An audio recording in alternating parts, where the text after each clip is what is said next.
Okay, this question is from Significant Plenty 580. Your question is, how would you go about trying out for a team as a 26-year-old you said used to play? I think you should be so certain of your abilities that you don't give a shit whether or not you make the team or not, because you're so certain of your daily training routine that the trajectory of your training will lead you so that you're playing at the highest level possible, right? So if you're not spending um, if you don't already have a juggling habit, if you don't already have an exercise habit, um, you know, even if you got to start that immediately, right? Because you want to start to, in theory, you got to be successful and to be welcomed with open arms. You kind of want to bring, you kind of want to, they want to see in the first second that they witness you that your touch is better than like more than half of the team, right? Because if you're playing at a, if you're if you're poor, if your training's poor and your touch is poor, then you'll get found out immediately, right? Because not only will you be unconfident, but this lack of confidence will be paired with the lack of abilities, right? So the smarter your training, the higher your confidence and awareness, the more fun you're going to have. So it's kind of like the quality, like you'll get more joy out of the tryout and the overall experience if you just invest a little bit of time into your own training and playing habits, right? Because then it's like it's purely performance based, right? You could say, oh, you could get yourself into a tryout, and or you could reach out and say, oh yeah, I could play, or you could just show up if they have open tryouts or whatever. But if you don't perform, it doesn't matter, right? So you'd almost rather spend more time developing an effortless your habits, put yourself into a soccer vacation. And what I mean by that is start bringing a ball with you or a kick trainer everywhere you go. So now you're getting more touches than everyone on the team. Your fitness and endurance is like, lights out, right? So you can run and not get tired, right? You have your sleep routine, you have your morning routines.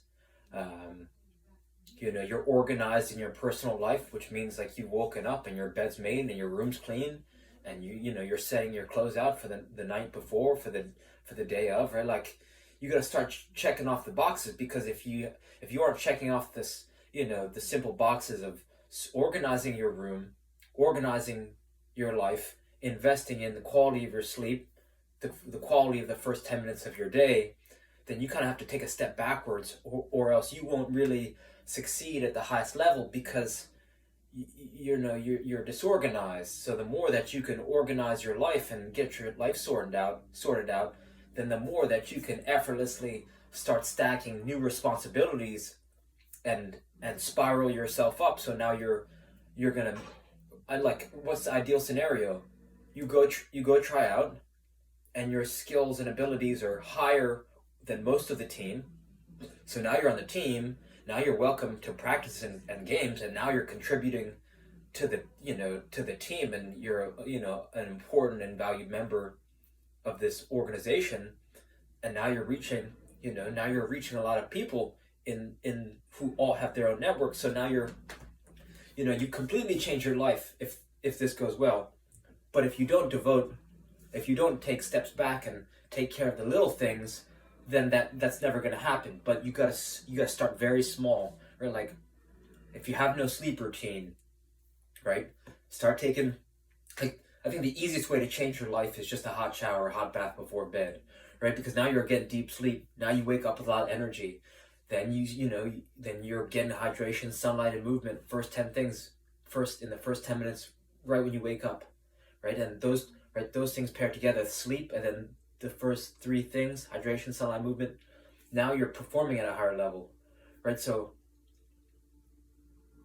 now you got more energy, so like boom, room's clean, bed's made. Like maybe you already have all this stuff sorted out, maybe you don't, but then it comes into, okay, you have your priorities, you have work at X time or you have school at X time, and in the time that you're not at school or you're not at work, then you have some time that you could potentially train.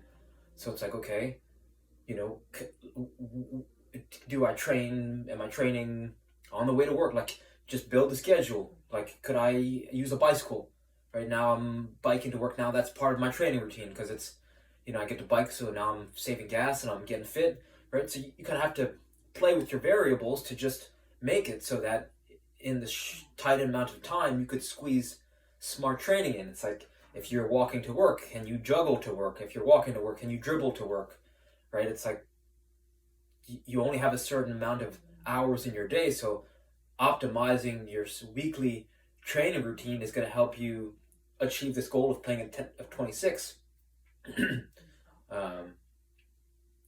You might want to check out Andrew Huberman and Tim Ferriss podcast because they talk about in a given week, assuming that you don't already have team obligations, you really want to optimize for four things: VO2 max, strength, endurance, and heat and cold exposure, right? Because, a soccer game involves all those. You need to be strong on the ball. You need to run for, 2 45-minute halves, maybe in overtime. You are going to do multiple sprints in a tight time period, and right, being able to putting yourself through heat exposure, cold exposure will help you recover faster and also improve your recovery and also boost all of these activities. So they kind of tie into each other. So that would be a great resource to start to think about training, laying out a plan for your week. So now you're training smarter. So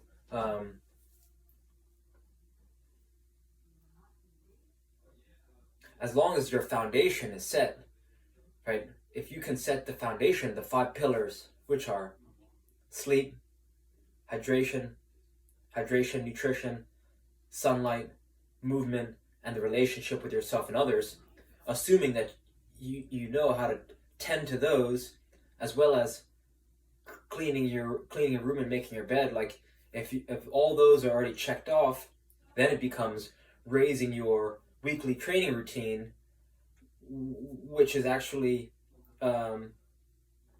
first learning how to optimize that with this podcast, and then it's just scheduling it with a daily planner.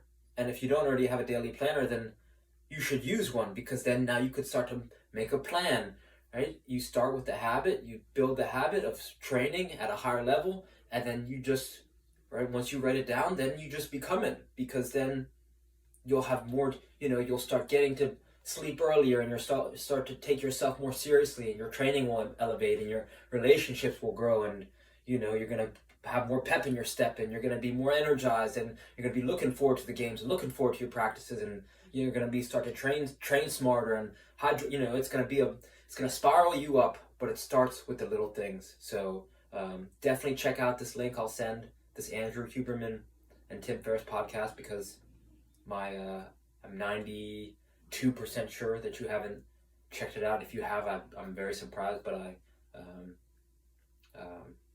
I think it's completely changed my life. That's why I recommend it so much. So good luck with the upcoming tryout, and I hope some of these ideas help. All right, thank you.